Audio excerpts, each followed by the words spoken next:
Hi guys, welcome to Srinivas Madala. ఈరోజు నేను గులాబ్ జామ్ చేశాను. ఓన్లీ సగమే చేశాను. ఫస్ట్ వేడి పాలు యాడ్ చేసుకోవాలి. జస్ట్ పాలు వేడిగా స్టవ్ మీద పెట్టేసి కాగిన తర్వాత తీసి పిండి కట్ చేసుకొని మొత్తం పోసుకొని ఇలా పిసుక్కోవాలి. మొత్తం పిసుక్కున్న తర్వాత ముద్ద అయిన తర్వాత ఎసురు పెట్టుకోవాలి. ఎలా అంటే చూపిస్తాను పదండి. జాగ్రత్తగా పోసుకున్నా.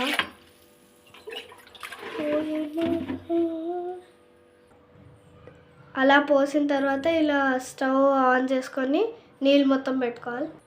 ఈ వేడి నీళ్ళు మొత్తం కాగిన తర్వాత చక్కెర వేసి మొత్తం పాకం అయిన తర్వాత పిండి కలిపి మొత్తం చేయాలి. మీకు అవన్నీ తర్వాత చూపిస్తా.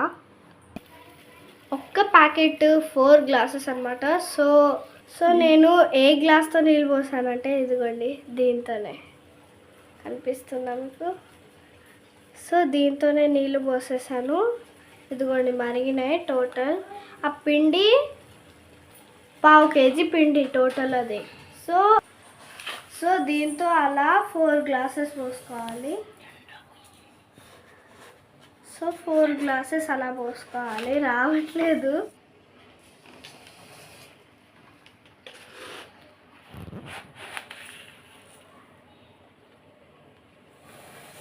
సో మనం ఏంటంటే గులాబ్ జామ్లో స్వీట్ ఎక్కువ రావడానికి చక్కెరనే ఎక్కువ పోసుకోవాలి. అలా 4 water cups, also 4 sugar cups.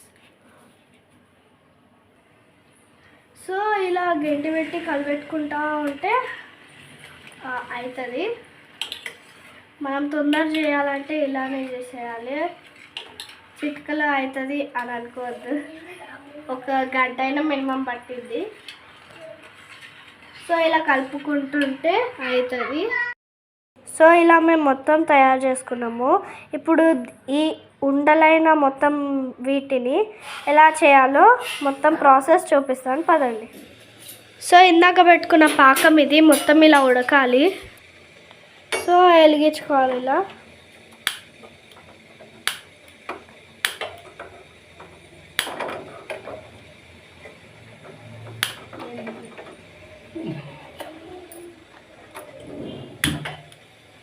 నా వల్ల అయితే కాలేదు, మా అమ్మమ్మ వెలిగించింది. సో ఇలా పెనం మీద మొత్తం పెట్టుకోవాలి. బాండాల్లో ఆయిల్ వేసుకొని దీన్నేమో కాసేపు అలా కలుపుకోవాలి. ఆయిల్ మొత్తం వేగాక చూపిస్తాను ఏం చేయాలో.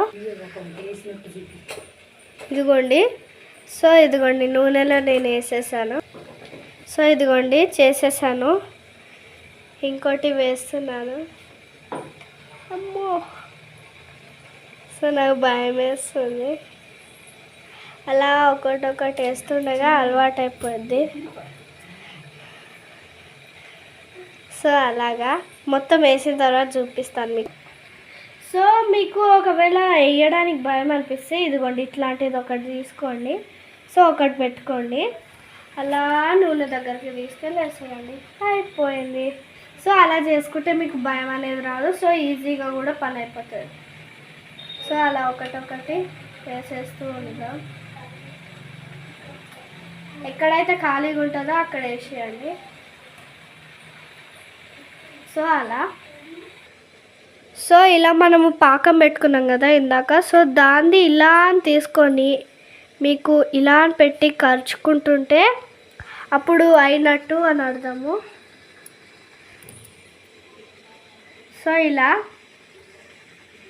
ఇదిగోండి అలా కరుచుకుంటూ ఉంటే అయిపోయినట్టు ఉంటుంది. సో కరుచుకుంటూ ఉంటే అయిపోయినట్టు. ఒకవేళ కరుచుకోకపోతే ఇంకా మొత్తము ఉడకనియండి.